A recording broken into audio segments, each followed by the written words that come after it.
नाशिकमध्ये दिनांक 23 फेब्रुवारी रोजी नाशिक शहर व नाशिक ग्रामीण हद्दीतून 2 वर्षांकरिता तडीपार करण्यात आलेल्या इसमाला जेरबंद केलंय।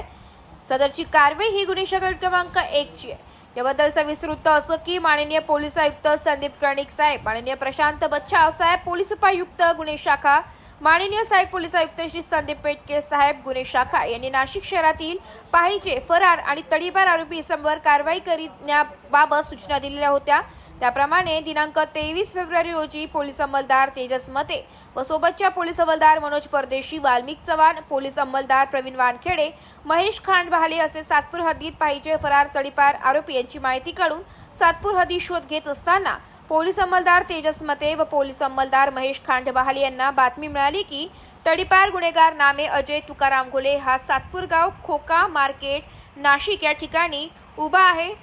सदरची बातमी सहाय्यक पोलीस निरीक्षक हेमंत तोडकर, प्रभारी अधिकारी गुन्हे शाखा युनिट क्रमांक 2 यांना देऊन त्यांनी कायदेशीर कारवाई करण्याचे आदेशित केल्याने नाशिक शहर व नाशिक ग्रामीण हद्दीतून 2 वर्षांकरिता हद्दपार केलेला इसम नामे अजय तुकाराम घोले हा सातपूर गाव खोका मार्केट नाशिक येथे सापळा रचून त्यास ताब्यात घेऊन विचारपूस करता त्याने त्याचे नाव अजय तुकाराम घोले, वर्ष 30, राहणार संतोषी माता झोपडपट्टी सातपूर नाशिक असे सांगितले असता त्या सातपूर पोलीस ठाणे येथे हजर करून सदर आरोपी विरुद्ध सातपूर पोलीस स्टेशन येथे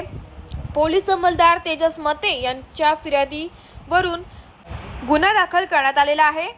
सदरची कामगिरी माननीय पोलीस आयुक्त श्री संदीप कर्णिक, माननीय पोलीस उपायुक्त गुन्हे शाखा श्री प्रशांत बच्छाव, माननीय सहाय्यक पोलीस आयुक्त गुन्हे शाखा श्री संदीप पेटके यांच्या मार्गदर्शनाखाली गुन्हे शाखा क्रमांक 2 कडील सहाय्यक पोलीस निरीक्षक हेमंत तोडकर,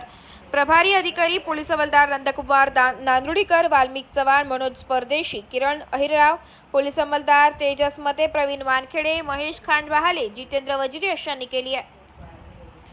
एबी न्यूज साठी प्रतिनिधी गणेश सदाफुले, नाशिक।